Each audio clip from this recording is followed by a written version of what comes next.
শনিবার রাজধানী প্রজ্ঞাভবনে national efficiency cooking প্রোগ্রামের আনুষ্ঠানিক উদ্বোধন করলেন বিদ্যুৎ মন্ত্রী রতনলাল নাথ।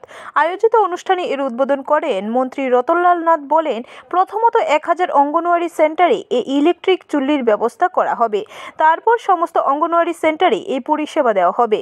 এর মূল উদ্দেশ্য হল দূষণমুক্ত পরিবেশ এবং এই ধরনের ইলেকট্রিক চুল্লি ব্যবহারে আর্থিক আয়ু অনেক হয়, দ্রুত রান্না করা যায়, রান্নার কাজে সহায়ক ভূমিকা পালন করে।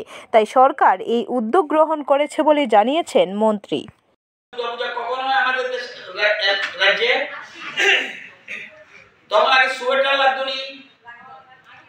এখন লাগেনি, এটা স্টাইলের জন্য করেছে,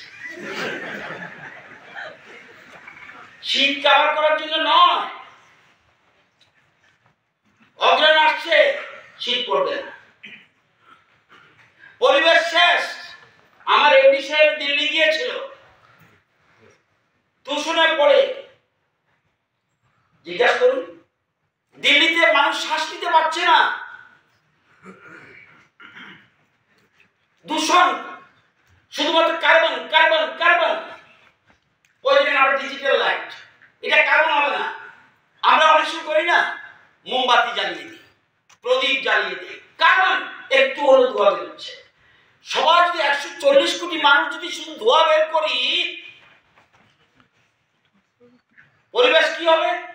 ব্যুরো রিপোর্ট, খবর ত্রিপুরা।